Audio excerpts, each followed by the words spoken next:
మన జనగామ పేరు వెనుక ఇంత చరిత్ర ఉందా? ఒకప్పుడు జైన మతానికి కేంద్రంగా ఉండి జైనుగావ్ నుండి కాలక్రమేణా జనగామగా మారిన మన జిల్లా చరిత్ర నిజంగా అద్భుతం. పూర్వకాలంలో, ముఖ్యంగా శాతవాహనులు మరియు కాకతీయుల కాలంలో ఈ ప్రాంతంలో జైన మతం బాగా విలసిల్లింది.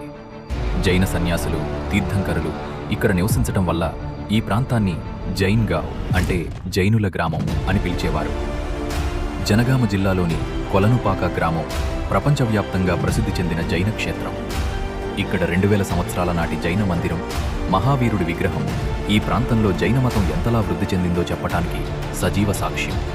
దీనిని బట్టి ఈ ప్రాంతానికి జైనుల వల్లే ఆ పేరు వచ్చిందనే వాదనకు బలమైన ఆధారం దొరుకుతుంది. కాలక్రమేణా ఆ జైన్గావ్ అనే పదం కాస్త తెలుగు ఉచ్చారణలో జనగాం లేదా జనగామగా మారిపోయింది. కాలానుగుణంగా పేర్లు మారినా మన జనగామ వైభవం, ఇక్కడి మనుషుల మంచితనం ఎప్పటికీ మారవు. మరి మీలో ఎంతమందికి ఈ విషయం ముందే తెలుసు? కమెంట్స్లో చెప్పండి.